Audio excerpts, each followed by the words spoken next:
Whenever you record a voice memo or look at an equalizer, this is the image you see, a glowing up and down squiggly line. It's a universal symbol, but it begs a strange question. When you speak, is a physical wavy line actually shooting out of your mouth and flying across the room into someone's ear? The short answer is no. Sound isn't a physical object, and it certainly isn't a projectile being fired from a source. To understand what's really crossing the space between a speaker and a listener, we have to stop looking for the sound itself and start looking at the invisible physical medium it travels through. The easiest way to see why that medium matters is to completely remove it. Take an astronaut on a spacewalk. Outside their ship, there could be massive impacts, scraping metal or roaring engines, but they wouldn't hear a thing. That's because outer space is a vacuum. Without a physical carrier, like a solid, liquid, or gas, sound physically cannot propagate. It's the exact same reason an alarm bell ringing inside a sealed glass jar goes completely silent the moment you pump the air out. Sound is a completely dependent phenomenon. It is simply a physical disturbance of the matter it travels through. Let's zoom way down to the microscopic level of the air right in front of a speaker. We can imagine the vibrating face of that speaker as a flat piston rapidly moving back and forth.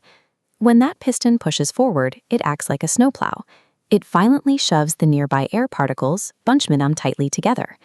This bunched up, highly pressurized zone is called a compression, but the piston immediately snaps backward.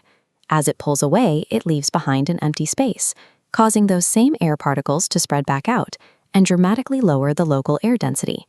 This empty, low-density void is called a rarefaction. Whether it's a guitar string, a tuning fork, or your own vocal cords, every source of sound works exactly like this. It's a mechanical engine rapidly pumping out alternating layers of high and low pressure. But this raises a question. If a concert speaker is violently pushing air at you, why don't you feel a hurricane-force gust of wind when the beat drops? Because the individual air particles themselves aren't actually migrating across the room. They only vibrate briefly in their immediate area. The particles in a compression bump into their immediate neighbors, hand off their energy, and then immediately bounce right back to their starting position. Physicists call this a longitudinal wave.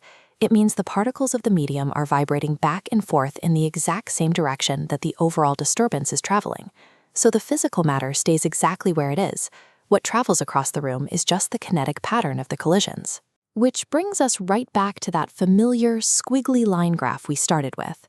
This graph maps fluctuations in air density over time, translating the invisible crunch and stretch of gas particles into a measurable visual.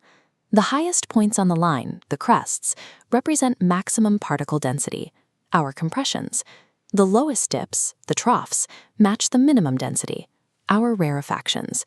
Because this entire process relies on particles bumping into each other, the speed of sound changes drastically depending on how tightly packed the medium is. It travels slowly through loose gases like the air, and up to 20 times faster through rigid solids. That iconic line graph is just a mathematical translation of this physical, invisible chain reaction.